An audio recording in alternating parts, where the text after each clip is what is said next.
Hello and welcome to the YouTube channel of Rouse Academy for Competitive Exams. And I, Pragya Pandey, welcome you all to our dedicated and targeted series for upcoming UPSC Prelims 2023. And this series is entirely dedicated for current affairs of 1.5 years. 1.5 साल की जितनी भी current affairs हैं उसको हम इस series में cover करने वाले हैं and this is the part of this series. अगर आपने पहला सीरीज का पार्ट नहीं देखा हुआ है so that is in the I button, click there and you can watch it also. So आज के लेक्चर में जो टॉपिक हम कवर करने वाले हैं वो कुछ इस तरीके से हैं, आपको देखने मिलेंगे. सबसे पहले हमें देखने मिलेगा मोनार्क बटरफ्लाइज, बहुत ही ज्यादा महत्वपूर्ण टॉपिक हो जाता है. मेंस की बात करें एनवायरमेंट इकोलॉजी के सेक्शन में आपको देखने मिलेगा, लेकिन प्रीलिम्स यहाँ से बहुत डायरेक्ट और बहुत सीधे सीधे सवाल हमसे करता है. अलॉन्ग विद दैट दूसरे जो टॉपिक्स हमें देखने मिलेंगे, project dolphin, dugong conservation, Param Anant super computer, operation gearbox, Halari donkey conservation, north India's first biotech park and the Patola नाच. So these are the topic that we are going to cover today. So stay with me and I will make sure कि इसके बाहर आपका कोई भी सवाल upcoming prelims में ना आए. चलिए सबसे पहले टॉपिक की बात करते हैं. तो यहाँ पर बात की जा रही है मोनार्क बटरफ्लाइज के बारे में. देखिए जब भी हम मोनार्क बटरफ्लाइज के बारे में बात करते हैं तो आपको हमेशा याद रखना होगा कि ये एक ऐसी बटरफ्लाई है जो हमारा अमेरिकन कॉन्टिनेंट है उसको 2 बार क्रॉस करती है, north to south and east to west. लगभग 4000 किलोमीटर का ट्रैवल करने वाली ये बटरफ्लाई आज की डेट में इसको एक्सटेंशन की लिस्ट में एंडेंजर्ड घोषित कर दिया गया है.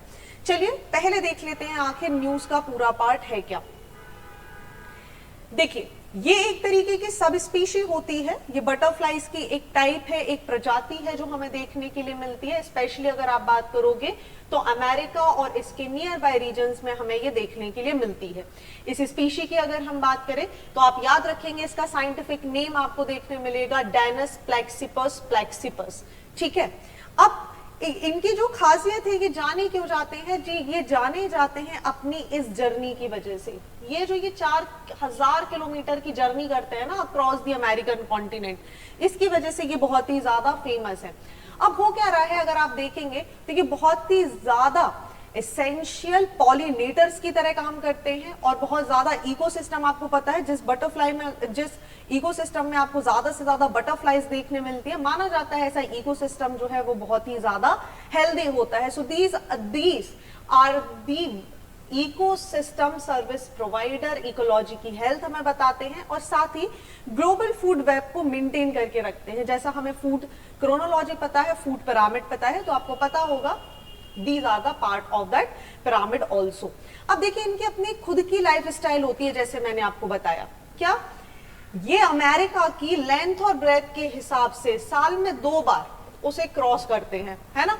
मतलब अमेरिकन कॉन्टिनेंट को 2 बार, एक बार जाएंगे एक बार आएंगे, इस तरीके से साल में 2 बार ये इसे क्रॉस करते हैं और जिसकी वजह से ये काफी ज्यादा फेमस है. अब इनकी इसी खासियत में आप देखेंगे ये एंडेंजर्ड होते जा रहे हैं. कारण क्यों?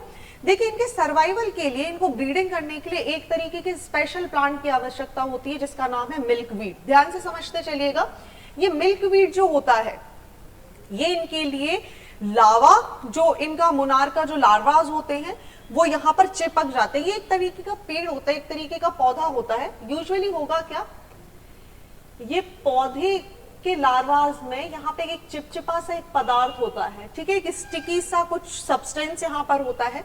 जब ये मोनार्क आते हैं तो ये यहाँ पर अपने एग्स को ले कर देते हैं. रिजल्ट क्या होता है, ये एग्स इस पे चिपक जाते हैं और बहुत आसानी से यहाँ सरवाइव कर सकते हैं. अब हो क्या रहा है, आप देखेंगे ये जो मिल्कवीड है ये एक तरीके का टॉक्सिन रिलीज करती है जिसका नाम हो जाता है ग्लाइकोसाइड टॉक्सिन्स. ठीक है, ताकि क्या हो, ये ग्लाइकोसाइड टॉक्सिन इस तरीके का टॉक्सिन है कि ये जो जंगली जानवर होते हैं, जीव जंतु होते हैं, वो इस मिल्कवीड से बहुत दूरी बनाए रखते हैं.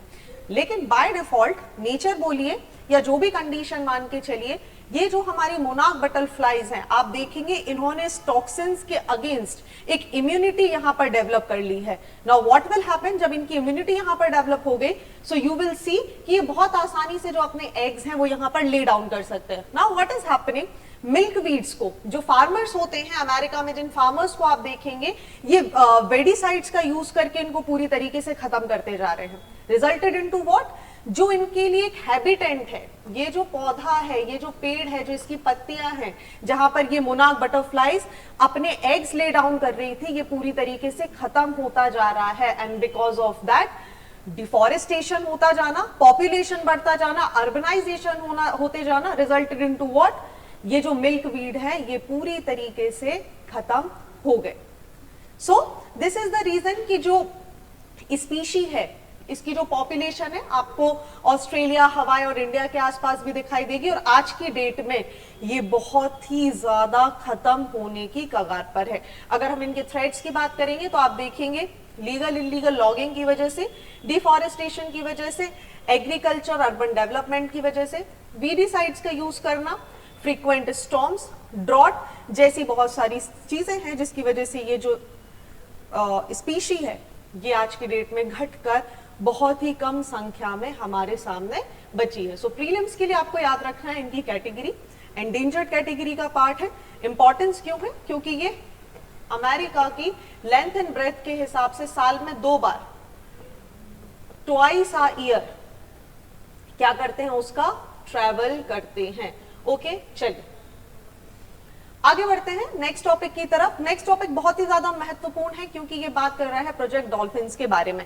देखिए रिसेंटली क्या हुआ था, जो मिनिस्ट्री ऑफ जल शक्ति, इन्होंने अपना डिसेंट यहाँ पे शो किया था, इन्होंने अपना डिस्प्लेजर यहाँ पे शो किया था कि ये जो प्रोजेक्ट डॉल्फिन है इसको बहुत अच्छे से नहीं चलाया जा रहा है।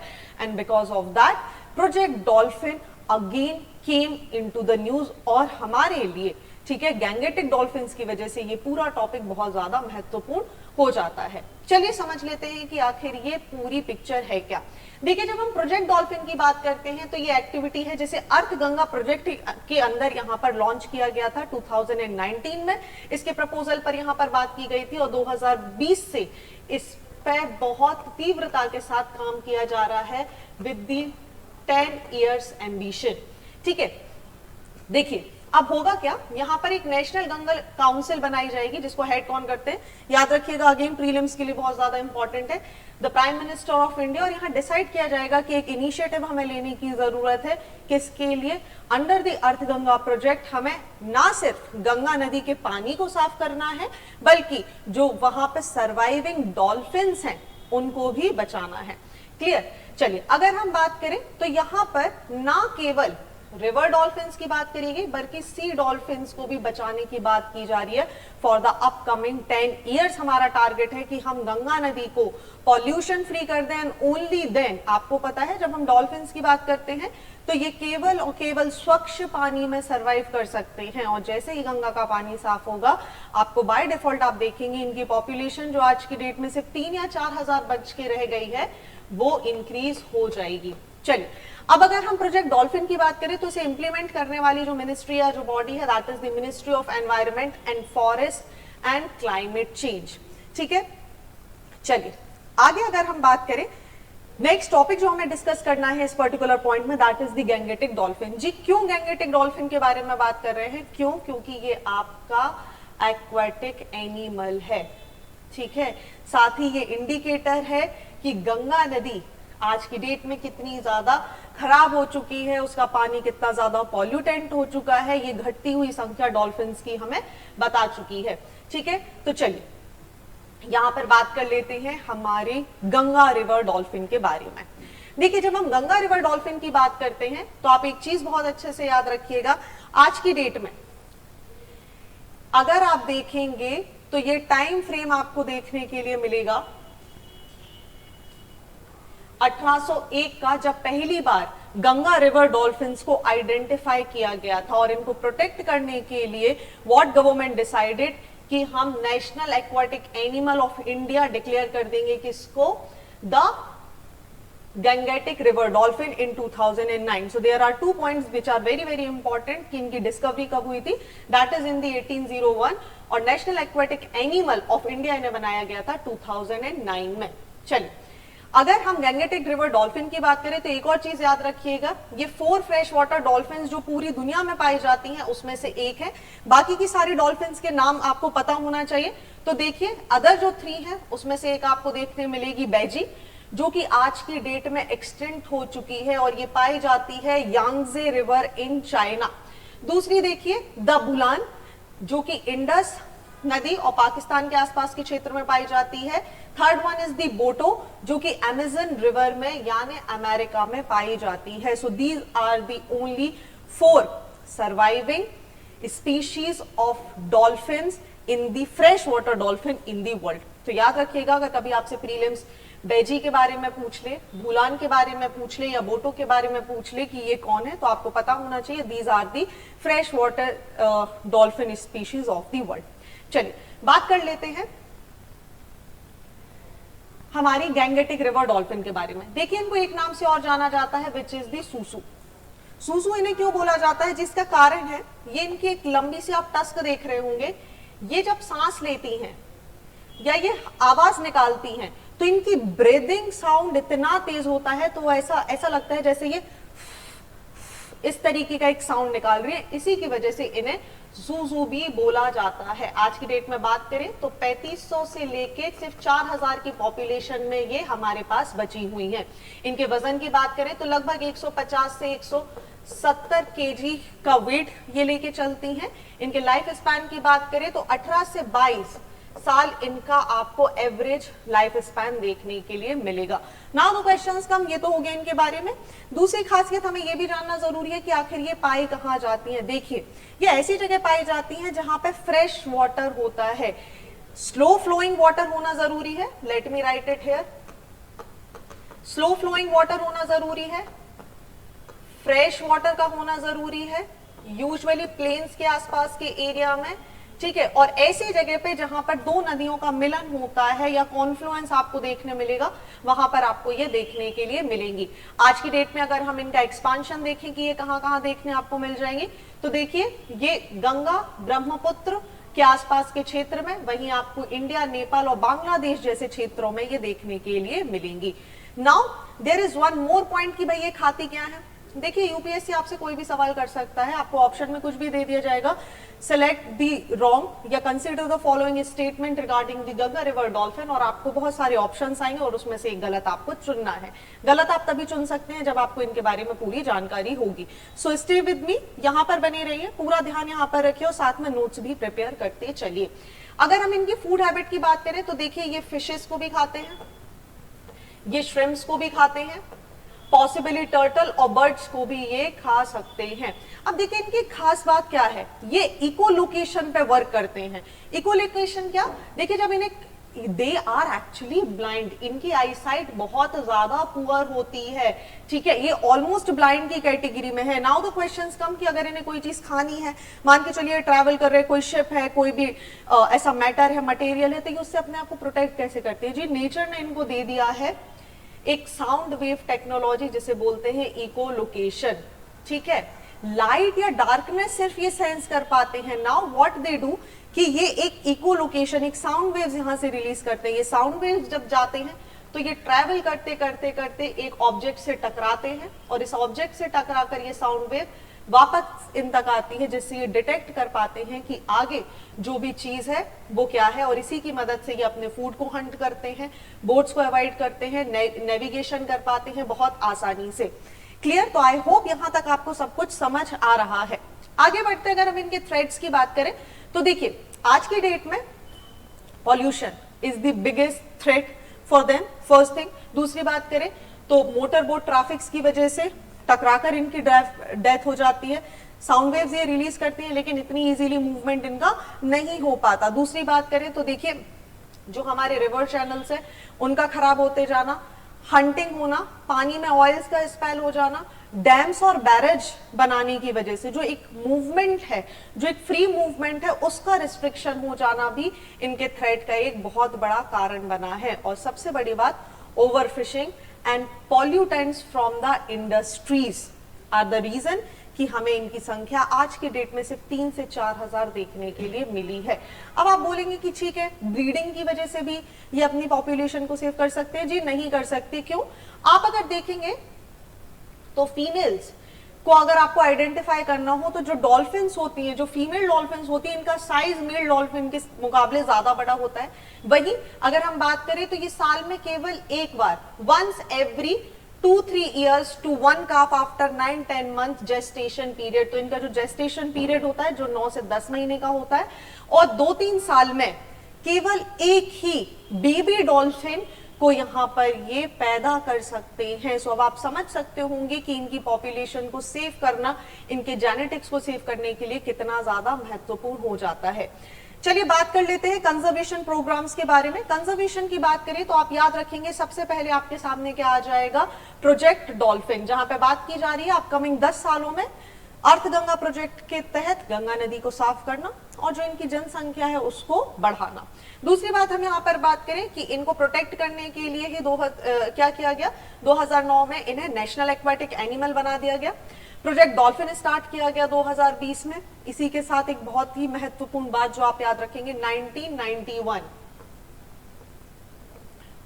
विक्रमशिला गैंगेटिक डॉल्फिन सेंचुरी, कई बार एग्जामिनेशंस में पूछा गया है। सो विक्रमशिला, ठीक है, let me also write it here, Vikramshila dolphin sanctuary को स्टैब्लिश किया गया था 1991 में जी। कहां पर, Ganga in Bihar, to protect this species, ठीक है। So this is something that you should remember. चलिए अब बात कर लेते हैं प्रोजेक्ट डेल्फिन की। तो प्रोजेक्ट डॉल्फिन का एस्टिमेट है कि हमें क्या करना है, आने वाले 10 सालों में फोकस करना है रिवर और सी डॉल्फिन दोनों को प्रोटेक्ट करने के लिए, बायोडाइवर्सिटी क्रिएट करनी है। रिजल्ट क्या होगा कि जब हम गंगा की सफाई पर ध्यान देंगे, हम बायोडाइवर्सिटी को प्रोटेक्ट करेंगे, रिजल्टेड इनटू व्हाट, हमारे पास टूरिज्म आएगा, और टूरिज्म आएगा तो हमारी जो इकोनॉमी है, जो लाइवलीहुड है, वो भी इंक्रीज होगा, ठीक है। Killing habitats, dam, barrages, indiscriminate fishing, इस सबको रिड्यूस करना ताकि गंगा रिवर की जो डॉल्फिन है वो बहुत अच्छे से सरवाइव कर सके। इसी के अलावा आप याद रखेंगे कि ये पाई कहां कहां जाती हैं, तो आप देखेंगे असम, बिहार, झारखंड, मध्य प्रदेश, राजस्थान, उत्तर प्रदेश और वेस्ट बंगाल जैसे एरिया में ये हमें देखने के लिए मिल सकती हैं। अगर हम इनकी कैटेगरी की बात करें तो देखिए इनका प्रोटेक्शन स्टेटस आज की डेट में IUCN की रेड लिस्ट का पार्ट है ये, ठीक है, और उसी के अलावा एंडेंजर्ड कैटेगरी का भी पार्ट है। So this is all about the Gangetic dolphin and the project dolphin. चलिए आगे बढ़ते हैं। नेक्स्ट और very very very extremely important, mark it out, कोई ना कोई क्वेश्चन आपको यहां से डेफिनेटली देखने मिल सकता है, अबाउट द इंडियाज फर्स्ट। याद रखिए जब भी इंडिया में कोई भी चीज पहली बार हो रही है ना, वो बहुत ही महत्वपूर्ण हो जाती है। हो सकता है आपसे करंट से क्वेश्चन आए, स्टैटिक पोर्शन पूछ लिया जाए कि भाई डुगोंग कंजर्वेशन, भारत का पहला डुगोंग कंजर्वेशन रिजर्व बना है तमिलनाडु में। कहां पर, 448 square kilometre in the Palk Bay covering the coastal waters of Thanjavur and Pudukkottai district have been notified as the reserve area. सवाल बन सकता है डुगोंग पे से, तो पहले समझ लेते हैं न्यूज के बारे में, फिर बात करेंगे इस प्यारे से एक्वाटिक एनिमल जो कि एक मैमल है, जिसे हम सी काऊ के नाम से भी जानते हैं, डुगोंग, ठीक है। चलिए रिसेंटली हुआ क्या है, तमिलनाडु गवर्नमेंट ने डिसाइड किया है कि वो फाइनली जो डुगोंग्स होते हैं, जो सी काऊ होते हैं, इनके कंजर्वेशन के लिए स्टैब्लिश लेगी, और उन्होंने इंडिया का पहला कंजर्वेशन रिजर्व बना दिया है डुगोंग के लिए। कहां पर, between the Gulf of Mannar and the पार्कवे। ये फैसिलिटेट करेगा इंडिया को एक लीडिंग नेशन बनाने के लिए। कहां पर, in the South Asian and sub region countries with respect to this प्यारा सा एनिमल, प्यारा सा मैमल जो आपको दिख रहा है डुगोंग के कंजर्वेशन के बारे में। चलिए बात कर लेते हैं डुगोंग की। देखिए ये इमेज में आपको एक मैमल नजर आ रहा है जो कि सी बेड पे है और ये प्रे कर रहा है वेजिटेरियन ग्रासेस पर, है ना। इसको ही जाना जाता है डुगोंग के नाम से, या इसी का नाम है सी काऊ। फैमिली की बात करें तो डुगोंगिडाई फैमिली से ये बिलोंग करते हैं, जो कि सिर्फ और सिर्फ सी ग्रास के ऊपर अपना जीवन निर्वाहन करते हैं, because they are the vegetarian mammals. ये एक डुगोंग की बात करें तो ये कम से कम कंज्यूम करते हैं 30 से 40 kilo of sea grass daily. मतलब इनको एक जो एवरेज है that is the 30 to 40 kg of sea grass. वही अगर हम बात करें आप जो इनका स्ट्रक्चर देख रहे हैं ये कहीं ना कहीं मिलता जुलता प्रतीत होता है आपको मैंटीज से और दी एलिफेंट। तो ये एक बहुत ही मिला जुला स्ट्रक्चर हमें दिखाती है अपना। वहीं अगर हम बात करें तो लगभग 3 मीटर तक इनकी हाइट हो सकती है और इनका वेट हमें देखने मिलता है 300 kg के आसपास। ठीक है, 70 वर्ष से ज्यादा की आयु तक ये रह सकती हैं। एक एवरेज जो इनकी एज आइडेंटिफाई की गई है that is the 75 years also. ठीक है, लेकिन यहां पर एक दिक्कत की बात है कि इनका जो रिप्रोडक्शन रेट है that is very very slow and that is why it becomes very important for countries to protect this ancient and this the oldest living creature for the conservation and for the biodiversity also. अगर हम इनके gestation period की बात करें तो ये it is 1 year and 1 calf is produced and is spend 6 years with mother. ठीक है, तो 1 साल में एक काफ आपको देखने मिलेगा, लेकिन जो रिप्रोडक्शन रेट है that differs from the one dugong to the another. Now let's talk about in the more detail.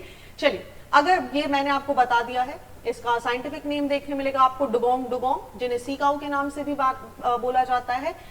They are the only existing species of the herbivorous mammal that lives exclusively in the sea including India. So first thing this becomes very very important. दूसरी बात करेंगे कि ये दुनिया की, जो कि मैं आपको पहले ही बता चुकी हूं, दुनिया की एक लौती वेजिटेरियन मैरीन ममाल्स हैं जो कि सिर्फ और सिर्फ सी ग्रास के ऊपर निर्भर हैं और लगभग 3 से 40 किलो एक डुगोंग को एक दिन में खाने की आवश्यकता होती है।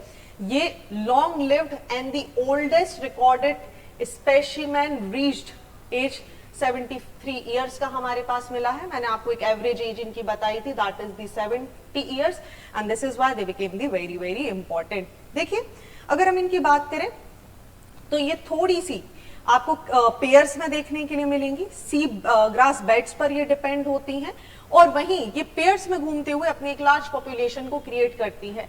हालांकि अगर हम आज के डेट में बात करें तो ये बिल्कुल सी बेड पे रहती हैं, दैट मींस ये अपर वाटर में बहुत ही कम आती हैं, दे आर वेरी शाय और इनका ह्यूमंस के साथ बहुत ही कम कांटेक्ट आपको देखने के लिए मिलेगा। आज के डेट में अगर हम देखें तो मोर देन 30 कंट्रीज में इनको देखा गया है।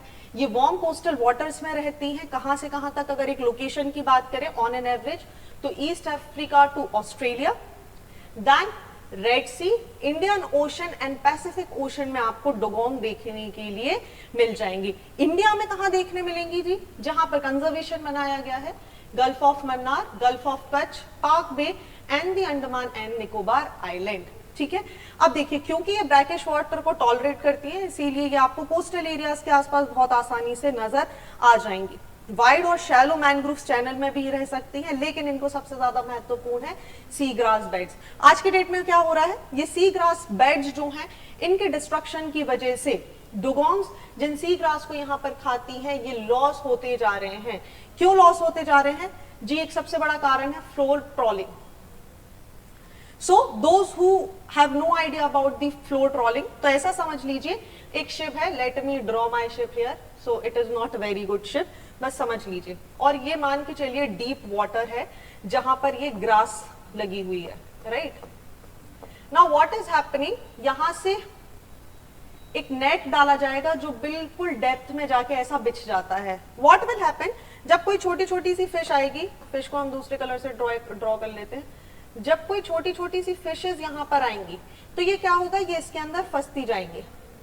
व्हाट विल हैपन, एक टाइम बाद इसको वापस खींच लिया जाएगा। जब इसे खींचा जाएगा तो ये अपने साथ ये जो ग्रासेस है इसको भी डिस्ट्रक्ट कर देता है। अब आप देखिए, जब ये डिस्ट्रक्ट हो जाएंगी तो इनका जो फूड है जिसपे ये प्रे कर रहे हैं, जिसपे इनकी लाइफ पूरी निर्धारित है, ये डिस्ट्रॉय हो जाते हैं and this is known as the floor trawling, याद रखिएगा। ठीक है, दूसरे फैक्टर्स की बात करें डुगोंग्स के पॉपुलेशन जाने की, that is the pollution, illegal fishing, vessels का स्ट्राइक होना, unsustainable hunting, poaching, unplanned tourism etcetera, you will see. Now very important for the prelims as well as for the other examination, इनके हम protection status की बात करें तो IUCN में आपको वल्नरेबल कैटेगरी में देखने मिल जाएंगे। वाइल्ड लाइफ प्रोटेक्शन एक्ट 1972 के शेड्यूल 1 की कैटेगरी में है और साइट्स के अपेंडिक्स 1 में इनको रखा गया है। So this is all about the dugong. I hope यहां तक हमें सब कुछ समझ आ रहा है। चलिए आगे बढ़ते हैं। बहुत ही छोटी सी न्यूज है लेकिन बहुत ही ज्यादा महत्वपूर्ण। परम अनंता। परम अनंता बन गया है सुपर कंप्यूटर हमारा, आपको पता है परम सीरीज ही सुपर कंप्यूटर्स की सीरीज है जिसे कमीशन किया गया है एट IIT गांधीनगर। याद रखिएगा, सीधा सवाल पूछा जाएगा कि कहां पर रखा गया है। ठीक है, चलिए परम अनंत की बात करें तो ये एक सुपर कंप्यूटर है जो कि कैपेबल है इन दी ऑफरिंग परफॉर्मेंस ऑफ 838 टेराफ्लॉप्स की। इसको एस्टैब्लिश किया गया है किसके तहत, हमें पता है NSM के तहत, जिसका नाम है नेशनल सुपर कंप्यूटिंग मिशन। इसको अभी हम डिटेल में समझेंगे। चलिए, इसको डेवलप किया गया है jointly by the CDAC which is the centre for development of the advance computing and the Indian institute of technology Gandhinagar. ठीक है, बहुत ही क्लियर, बहुत ही स्ट्रेट क्वेश्चन। CDAC और गांधीनगर जो आपको देखने के लिए मिल रहा है IIT गांधीनगर, इन्होंने मिलकर इसे डेवलप किया गया है। परम सीरीज किससे रिलेटेड है आपको पता है, सुपर कंप्यूटर से, और इसका नाम है परम अनंता। आगे बात कर लेते हैं NSM की। चलिए, परम अनंता और NSM को समझ लेते हैं। जब हम परम अनंता की बात करते हैं तो इट रैंक्स बिहाइंड CDAC परम सिद्धि AI। आपको पता है परम सिद्धि AI ये अभी तक के जो दुनिया के 102 world's most powerful super computer माने गए हैं उसमें अपनी रैंक बनाने वाला जो सुपर कंप्यूटर है उसका नाम है Param Siddhi. Let me change the colour also. Okay, I hope this color is more visible. All right. So Param Siddhi, which is as of November 2021 was the 102nd most powerful supercomputer in the world. So याद रखिएगा 102nd India का कौन सा ऐसा super computer है जो world के super computer की लिस्ट में 102nd की कैटेगरी पे आएगा। सो आपको पता है इट इज दी परम सिद्धि। ठीक है, सो परम अनंता इससे 1-2 रैंक बिहाइंड ही चल रहा है, लेकिन अभी की डेट में जो टॉप है दैट इज दी परम सिद्धि। और आप मुझे कमेंट सेक्शन में बताएंगे कि परम सिद्धि सुपर कंप्यूटर कहां पर एस्टैब्लिश किया गया है, ऑलराइट, और किस IIT की मदद से इसे एस्टैब्लिश किया गया। अगर हम इसकी टेक्नोलॉजी की बात करें तो इसको बेस किया गया है direct contact liquid cooling technology पे, ताकि हाई पावर यूज की जा सके जिससे इफेक्टिव रिजल्ट और टाइम और ऑपरेशनल कॉस्ट जो है वो बहुत ही ज्यादा मिनिमाइज की जा सके। अगर हम इसके एप्लीकेशन की बात करें कि भाई इसका इस्तेमाल कहाँ होने वाला है, तो देखिए समझिए मल्टीपल एप्लीकेशंस यहाँ पर यूज की जाएंगी। साइंटिफिक डोमेन्स की बात कर लें, वेदर और क्लाइमेट की बात कर लें, बायो इन्फॉर्मेटिक्स की बात कर लें, कंप्यूटेशनल केमिस्ट्री की बात कर लें, मॉलिक्यूलर डायनेमिक्स की बात करें, ये सारे जितने भी क्षेत्र हैं यहाँ पर रिसर्च करना और इसके लिए डिफरेंट डायनेमिक्स तैयार करने के लिए परम अनंता की मदद ली जाने वाली है। ठीक है, परम अनंता के एस्टैब्लिश होते ही साथ इंडिया के पास आज की डेट में आ गए हैं 15 सुपर कंप्यूटर्स। ठीक है, याद रखिए इंडिया के पास आज की डेट में कितने सुपर कंप्यूटर आ चुके हैं जी, 15। ये 15 के 15 आपको पता होने चाहिए। पहले सुपर कंप्यूटर का नाम आपको पता होना चाहिए जो कि आप मुझे थोड़ी सी मेहनत करेंगे और मुझे कमेंट सेक्शन में बताएंगे। Also I will also help you out after the end of the video. I will definitely put the answer in the comment section, but I will definitely be waiting कि आप क्या बताते हैं। तो आपको मुझे बताना है first super computer of India, ठीक है, और दूसरा आपको मुझे बताना है परम सिद्धि कहां पर है। चलिए आगे बात कर लेते हैं NSM मिशन के बारे में। तो इसको प्रपोज और प्लान किया गया था by the government of India कि क्या करना है, हमें 70 सुपर कंप्यूटर्स का एक क्लस्टर बनाना है, ताकि जो बहुत सारे जो एकेडमिक्स होते हैं, एजुकेशन पर्पसेस होते हैं, रिसर्च होती है, उन सब के लिए हम एक बहुत बड़ा क्लस्टर तैयार करें। ठीक है, अप्रैल 2015 की बात करें तो गवर्नमेंट ने अप्रूव किया NSM को कि जो टोटल आउटले है, ठीक है, 7 साल के लिए वो 4500 करोड़ का है। इसी के साथ साथ यहाँ पर आउटले या यहाँ पर जो अमाउंट है वो चेंज होता हुआ हमें नजर आएगा। मिशन की बात करें तो इसको प्रोवाइड किया गया था कंट्री में with the super computing infrastructure to meet the increase computational demands of academics, research, MSME startups by creating the capability design, manufacturing of supercomputers indigenously in India. Currently, there are 4 supercomputers from India in the top 500 list. ठीक है, चलिए आगे बढ़ते हैं next topic की तरफ, जहां पे बात की जा रही है ऑपरेशन गियर बॉक्स। जी, ऑपरेशन गियर बॉक्स को स्टार्ट किया गया था बाय द नारकोटिक्स ब्यूरो। हुआ क्या, रिसेंटली आप देखेंगे जो हमारा डायरेक्टरेट ऑफ रेवेन्यू इंटेलिजेंस है, इन्होंने एक ऑपरेशन लॉन्च किया with the help of NCB, narcotics control bureau की सहायता के साथ, ऑपरेशन गियर बॉक्स। आप इमेज में देख पा रहे होंगे ये गियर बॉक्स है, ठीक है, जो गाड़ियों में लगाए जाते हैं। व्हाट इज हैपनिंग कि इलीगल तरीके से जो हेरोइन है उसका स्मगल किया जा रहा था, और भी दूसरे जो ड्रग सब्सटेंसेस है उनका यहाँ पर स्मगल किया जा रहा था। होता क्या है, यहाँ पर एक स्टील की प्लेट के ऊपर एक दूसरी प्लेट की कोटिंग कर दी जाती है।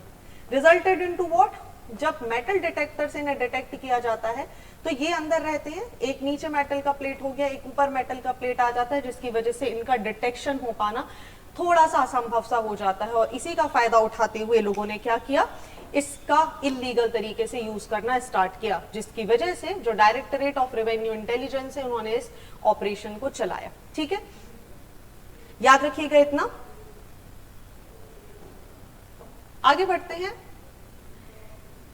इंडिया की अगर आप बात करें तो देखिए, इंडिया हमेशा से परेशान हो रहा है दो मुद्दों की वजह से। क्या क्या दो मुद्दे हो जाते हैं, जब ड्रग ट्रैफिकिंग की बात होती है, इलीगल और ट्रैफिकिंग की बात होती है ड्रग्स की, तो इंडिया बन जाता है sandwich between two different things. ये दो डिफरेंट चीजें बहुत ही ज्यादा महत्वपूर्ण हो जाती है।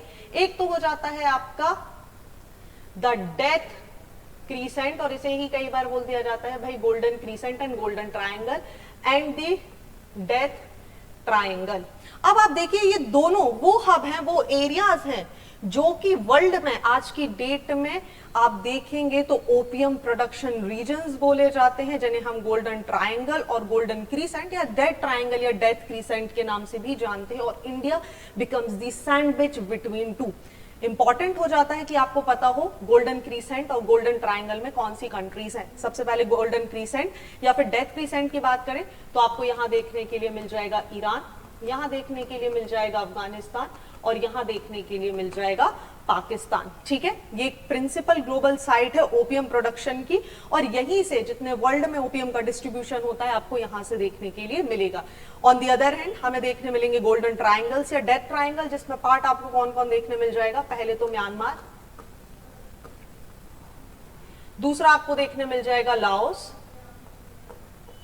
और थर्ड आपको देखने के लिए मिल जाएगा थाईलैंड। ठीक है, साउथ ईस्ट एशिया के जो मेन ओपियम प्रोडक्शन रीजन है and one of the oldest narcotic supply route to the Europe and the North America are these three, and because of that India suffers a lot, क्योंकि ये पूरे रास्ते कहीं ना कहीं इंडिया को sandwich की तरह या इंडिया को एक पाथवे की तरह यूज करते हैं, एक एस्केप पॉइंट की तरह इस्तेमाल करते हैं। सो आई होप यहां तक आपको क्लियर हो चुका है। आगे बढ़ते हैं। Next about the Rupala to address the conservation of Halari donkeys. जी, हलारी डोंकीज। अब आप बोल रहे होगे कि भाई डोंकी के बारे में क्यों पढ़ा रहे, बहुत ही महत्वपूर्ण डोंकी हो जाता है। कंजर्वेशन की बात की जा रही है जी, ठीक है।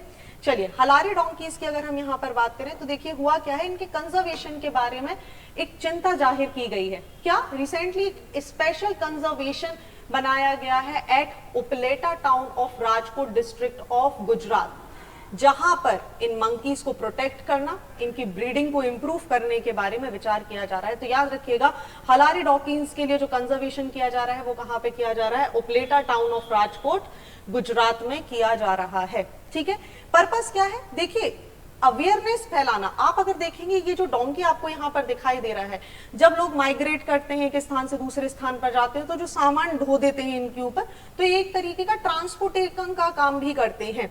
ठीक है, उसी की वजह से लोगों में ये जागरूकता फैलाना कि भाई जिस एनिमल को आप सिर्फ ट्रांसपोर्टेशन के लिए यूज कर रहे हैं, इसकी वर्थ क्या है, इसकी वैल्यू क्या है, और जो लोकल कम्युनिटीज हैं, जो पेस्टोरल कम्युनिटीज हैं, जो इस जानवर के ऊपर पूरी तरीके से आश्रित हैं, उनको इसके बारे में समझाना और इस एनिमल की जो वर्थ है उसको एप्रिशिएट करने के लिए कंजर्वेशन प्रोग्राम चलाया जा रहा है।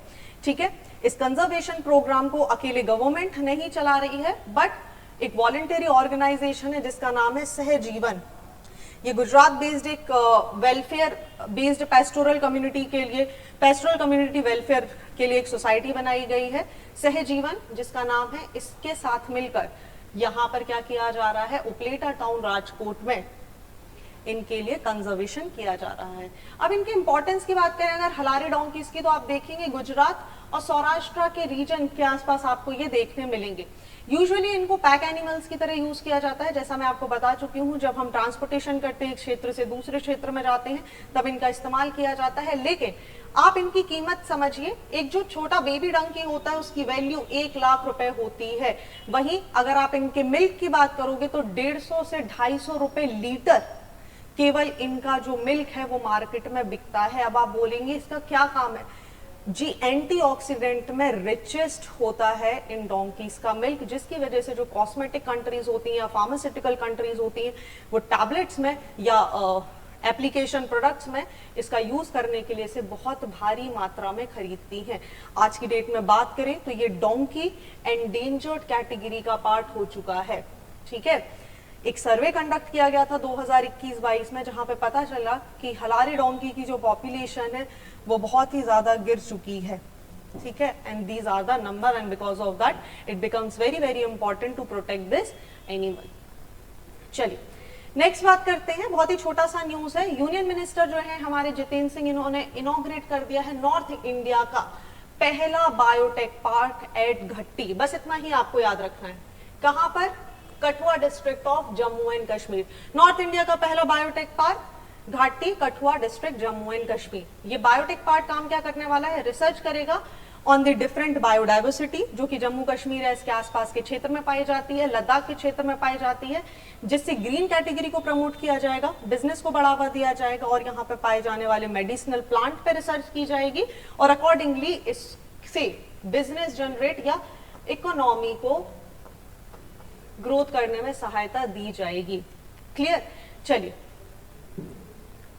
अगर आप इसकी बात करेंगे तो the work on 2 industrial biotech park, one at Ghatti, Kathua, Jammu and the other in Handwara, Kashmir, jointly funded by the Department of Biotechnology, Government of India and the Ministry of Science and Technology and Jammu and Kashmir Science, Technology and Innovative Council that was started in February 2019. So यहाँ पे इन सब की सहायता से जो पहला biotech plant है, जो बायोटेक सेटअप है, वो हमें कहाँ देखने मिल रहा है? घाटी, कठुआ डिस्ट्रिक्ट, जम्मू एंड कश्मीर में।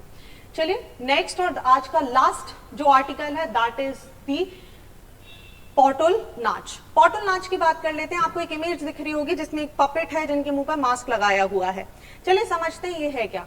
कोविड के लिए एक कैंपेन चलाया गया था बाय दी असमी गवर्नमेंट। यहाँ पर हुआ क्या, एक अनामिका रे मेमोरियल ट्रस्ट है असम का, जिन्होंने क्या किया, कोलैबोरेशन किया विद दी यूनिसेफ और इन्होंने क्या किया, एक शॉर्ट वीडियो बनाया पॉटुला नाच के लिए, ताकि इन्होंने जो पपेट्स थे इनके फेस पे इस तरीके के मास्क लगा दिए और लोगों में क्या हो सके, जो मास्क लगाने की जो हैबिट है उसको पहुंचाने के लिए कोविड-19 पैंडेमिक के टाइम पर इसका यूज किया गया था और इसी की वजह से ये बन जाता है बहुत ही ज्यादा महत्वपूर्ण। चलिए पॉटुला नाच की बात करें तो एक तरीके का पपेट्री डांस ये होता है, एक तरीके का कठपुतली डांस होता है जो हमें असम में देखने के लिए मिलता है। पॉटल जो शब्द है अगर आप देखेंगे तो ये एक वर्ड है जो डिस्क्राइब करता है डॉल एंड दी पपेट। ठीक है, तो गुड़िया को भी ये डिस्क्राइब कर देता है और पपेट को भी ये डिस्क्राइब कर देता है इन बंगाली। वहीं पे नाच जो शब्द है वो आपको पता है डांस की बात करता है, मतलब अगर हम इसे बोलें तो ये बन जाता है कठपुतली नृत्य। ठीक है, तो पॉटल नाच यहां तक आपको क्लियर हुआ। आगे बात करते हैं, अगर आप पपेट्री की बात करेंगे और असम क्षेत्र की बात करेंगे तो असम क्षेत्र में 3 तरीके से पपेट्री यहाँ पर डांस आपको देखने के लिए मिलता है, 3 अलग अलग एरिया में। एक है लोअर असम, दूसरा मिलेगा आपको अपर असम। अगर हम लोअर असम की बात करें तो यहाँ पे जो पपेट्री का फॉर्म है इसको जाना जाता है पटुला भौरिया के नाम से। ठीक है, और ये इन्फ्लुएंस होता है by the popular folk of Bhauriya. दूसरी की बात करें हम तो माजुली आइलैंड्स के आसपास जो कि अपर असम का पार्ट बन जाता है, यहाँ पर स्मॉल वुडन पपेट्स को यूज किया जाता है इन दी स्टाइल ऑफ आंकिया नाट। आंकिया नाट बहुत ही ज्यादा महत्वपूर्ण है। आंकिया नाट की अगर हम बात करें इसको भावना भी बोला जाता है। ये एक एक्ट है जो कि डेवलप किया गया था by the Shankar Dev in the 16th century. होता क्या है, यहाँ पर मुखौटे टाइप के पहने जाते हैं। अर्लियर कृष्ण की लीलाओं या दूसरी चीजों को बताने के लिए इसका यूज किया जाता था। आज की डेट में एक थिएटर के फॉर्म में इसका इस्तेमाल किया जाता है, तो याद रखिएगा आंकिया नाट। थर्ड आ जाते हैं तो नॉर्थ असम की बात की जा रही है, यहाँ पर जो पपेट्री है उसे बांग्ला, आसामी और कार्बी सॉन्ग्स का मिक्सचर यहाँ पर हमें देखने के लिए मिलता है। यहाँ पर एक स्टाइल, मोबाइल थिएटर की एक स्टाइल है जिसका यहाँ पर यूज किया जाता है, जिसका नाम है भर्यमनम थिएटर। ठीक है, ये भर्यमनम थिएटर का यहाँ पर इस्तेमाल किया जाता है। मोबाइल थिएटर है जिसको स्टार्ट किया गया था अराउंड दी 19th सेंचुरी, और ये बहुत ही ज्यादा famous art and folk style है। चलिए आगे बात करें तो यहाँ पर रामायण, महाभारत और दूसरे कृष्ण की लीलाओं जैसी बहुत सारी चीजें यहाँ पर यूज की जाती हैं। डायलॉग यहाँ पर किए जाते हैं, चांट्स किए जाते हैं। ठीक है, जो बहुत सारे थिएटर ग्रुप्स हैं आसाम के, जो छोटे छोटे थिएटर हैं, जैसे अभी आपने देखा कि भावना उसमें से एक थिएटर है, पाउटल भौरिया एक थिएटर हो जाता है, आंकिया नाट यहाँ पर आपको देखने मिल जाएगा, या मोबाइल थिएटर जिन्हें हम भरण्य मामन भी बोलते हैं, देखने के लिए मिल जाते हैं। चलिए भारत के दूसरे कोनों में किस नाम से इन्हें जाना जाता है? भाई पौटुल नाच तो हो गया असम का पार्ट। ठीक है, असम के अलावा अगर आप देखेंगे तो माजुली आइलैंड के आसपास जो आपको देखने मिलेगा विच इज दी अनकिया नाट के स्टाइल में देखने मिलेगा। नॉर्थ असम में भर्यमानम के नाम से देखने के लिए मिल जाएगा। राजस्थान में से कठपुतली बोला जाता है, कर्नाटका में बोमबेटा बोला जाता है, बोमलट्टम तमिलनाडु में बोला जाता है, और कुंडेही ओडिशा में बोला जाता है। ठीक है, सो ये था आज के साथ बहुत ही ज्यादा महत्वपूर्ण करंट अफेयर्स जो कि आपके प्रीलिम्स में आने के चांसेस बन जाते हैं। सो इसी तरीके से बाकी भी सीरीज आपके पास आने वाली हैं। So stay tuned, do subscribe our channel to never miss any updates. Thank you and see you soon.